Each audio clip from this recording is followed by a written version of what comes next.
Pas moins de 16 000 membres des forces de l'ordre françaises sont mobilisés pour assurer la sécurité du sommet du G7 qui s'ouvre ce lundi dans la station thermale d'Évian. Un sommet qui intervient dans un climat de vive tension. Des affrontements ayant éclaté dimanche à Genève entre des manifestants anti-G7 et la police. Au cœur de l'important dispositif de sécurité, les équipes de déminage seront chargées de contrôler plusieurs milliers de véhicules durant le sommet. On a des volumes qui sont prévus, où on est un peu autour du millier de voitures par jour. Aujourd'hui, c'est le début du sommet, les autorités arrivent demain, mais grosso modo, on sera entre 500 et 1000 voitures par jour, à vue de nez, bien sûr. Tous les véhicules entrant sur le site du sommet sont passés au crible par un dispositif de pointe qui permet aux démineurs de détecter tout appareil suspect accroché sous le châssis. Donc en fait, le véhicule passe sous la plaque jaune, sur la plaque jaune que vous voyez à côté. Et après le passage, on obtient cette image qui nous permet de checker l'entièreté du véhicule. Donc les passages de roues, au niveau des échappements. C'est ensuite au tour des chiens détecteurs d'explosifs d'intervenir pour vérifier l'intérieur des véhicules, suivis par des spécialistes issus de l'armée. Une opération complexe qui doit pourtant être effectuée en quelques minutes à peine. Faire un véhicule nous prend, c'est assez rapide. Hein. On peut être entre 5 et 7 minutes par véhicule. Donc on peut absorber quand même un flux de véhicules assez important. Ce dispositif de sécurité renforcé a été largement inspiré par celui mis en place durant les Jeux Olympiques de Paris en 2024.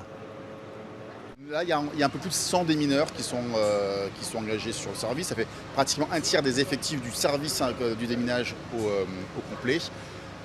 Chaque ligne oblige à mettre en place des conducteurs de chiens avec des chiens détecteurs signaux explosifs et des spécialistes de la recherche de l'explosif qui sont là pour cette séquence-là, issus des armées.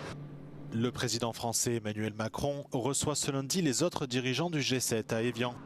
Plusieurs pays invités, dont le Brésil et l'Inde, sont également représentés.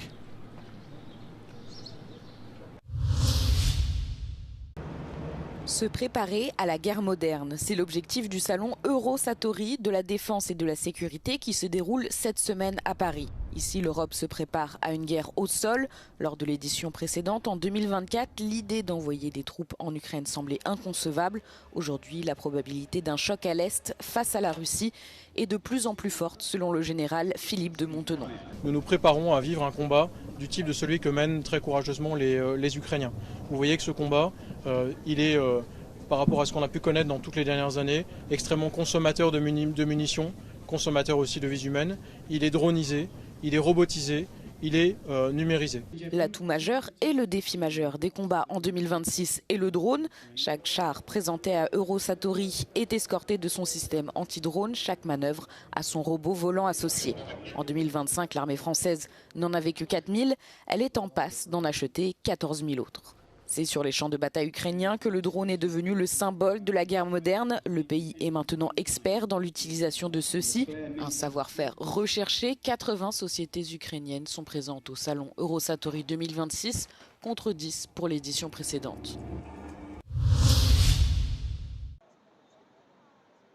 Les Suisses ont rejeté une proposition controversée visant à limiter la population du pays.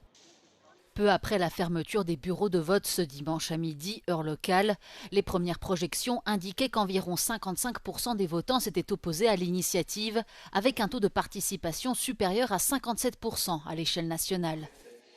Ce scrutin, proposé par le parti d'extrême droite Union démocratique du centre, avait suscité des craintes d'impact dévastateur sur l'économie suisse et les relations avec l'Union européenne. De leur côté, les partisans du non à une Suisse à 10 millions souhaitent que des mesures soient prises pour empêcher la population suisse, qui compte actuellement 9,1 millions d'habitants, de dépasser les 10 millions avant 2050.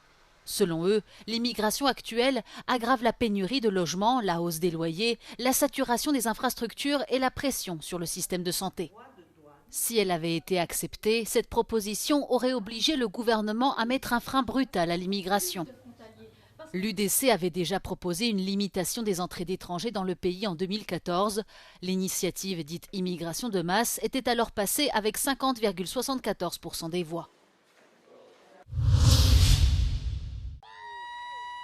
Quelques heures après avoir annoncé un accord cadre avec l'Iran, Donald Trump a changé totalement de registre, direction la pelouse de la Maison-Blanche pour un événement inédit, une soirée UFC, Ultimate Fighting Championship, organisée au cœur même du pouvoir américain. Aux côtés de son ami de longue date Dana White, le patron de l'organisation de MMA, le président américain est apparu devant plusieurs milliers d'invités réunis pour l'occasion.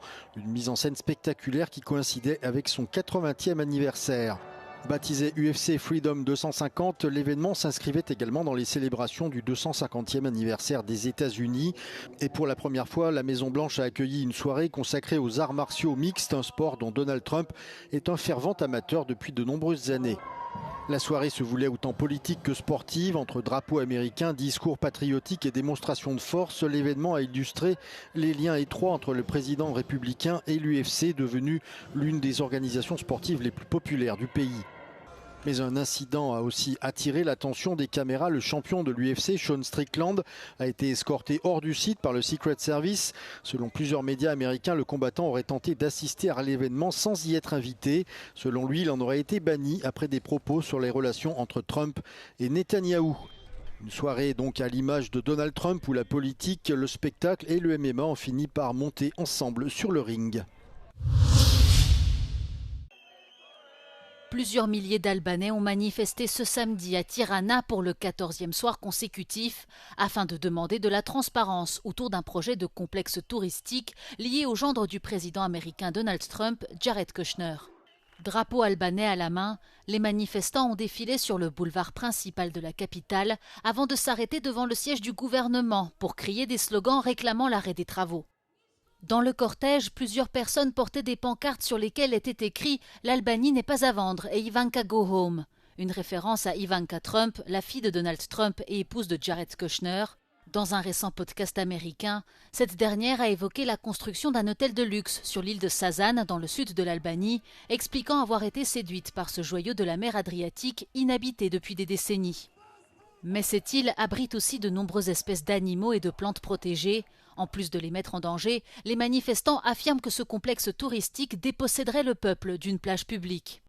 De son côté, le gouvernement albanais affirme que l'investissement transformera la carte touristique du pays et renforcera sa voie vers l'adhésion à l'Union européenne.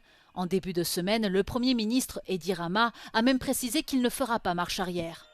Dans le même temps, des membres de la minorité grecque d'Albanie ont exprimé leur opposition aux questions de propriété foncière dans les zones liées aux grands projets touristiques, affirmant qu'il y a des affaires judiciaires en cours concernant des propriétés qui ont été transférées à l'État albanais dans le cadre d'expropriations antérieures.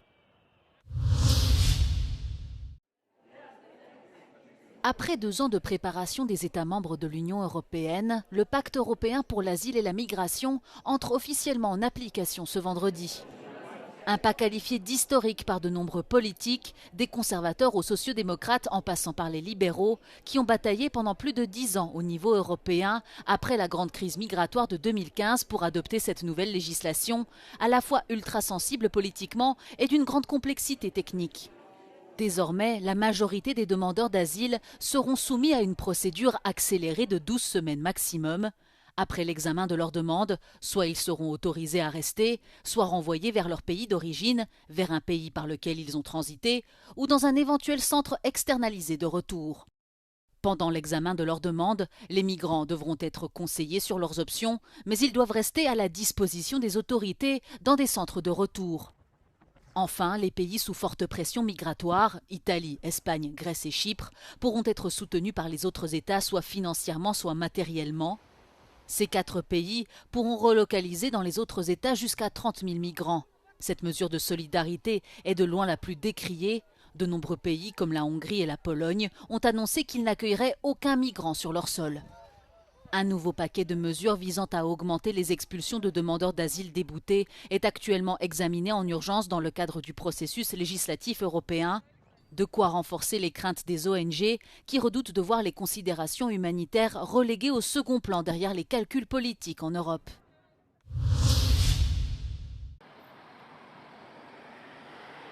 En Hongrie, le nombre d'accidents corporels impliquant des trottinettes électriques a augmenté de plus de 70% l'an dernier par rapport à l'année précédente et les statistiques se sont encore dégradées depuis avec la multiplication des engins en circulation. Selon les données du service national des ambulances, plus de 1100 personnes ont été blessées dans des accidents de trottinettes électriques entre le début de l'année et la fin du mois de mai. On estime qu'entre 100 000 et 120 000 trottinettes électriques circulent actuellement en Hongrie. Parmi elles, 10 à 15% sont proposées à la location, tandis que la grande majorité appartient à des particuliers. Le président de l'Association pour la mobilité du futur pointe l'absence d'un cadre réglementaire spécifique à ces véhicules. A mi tapasztalataink azt mutatják, hogy alapvetően a rolleresek nagy része szabálykövető. Nyilván van közöttük olyan, aki rugalmasabban kezeli a szabályokat, de hogyha lenne egy olyan keretrendszer, amit megfelelő edukációval minél szélesebb körben el lehetne juttatni a riderekhez, akkor azt gondolom, hogy sokkal kevesebb baleset lenne. És emellett nagyon fontos lenne az is, hogy nem csak a rendvédelmi szervek, hanem az egyébként nem rollerrel közlekedők, például az autósok vagy kerékpárosok, vagy ne adj Isten akár a gyalogolók is tisztában legyenek azzal, hogy hol találkozhatnak szembe rolleressel a városban. Pour David Vitezi, ministre des Transports, la réglementation des trottinettes électriques est un enjeu trop important pour attendre la réforme globale du code de la route hongroise. Face à la hausse du nombre d'accidents et à leur gravité, il plaide pour l'élaboration rapide, selon un calendrier distinct, de règles spécifiques visant les trottinettes les plus puissantes. A veszélyesen közlekedő elektromos rollerek nem csak Budapesten okoznak gondot. Magyarország egyik turisztikai központjában, Hajdúszoboszlón júliustól korlátozzák a használatukat a fürdő környékén és a város forgalmasabb pontjain. Kis Gábor, Euronews, Budapest.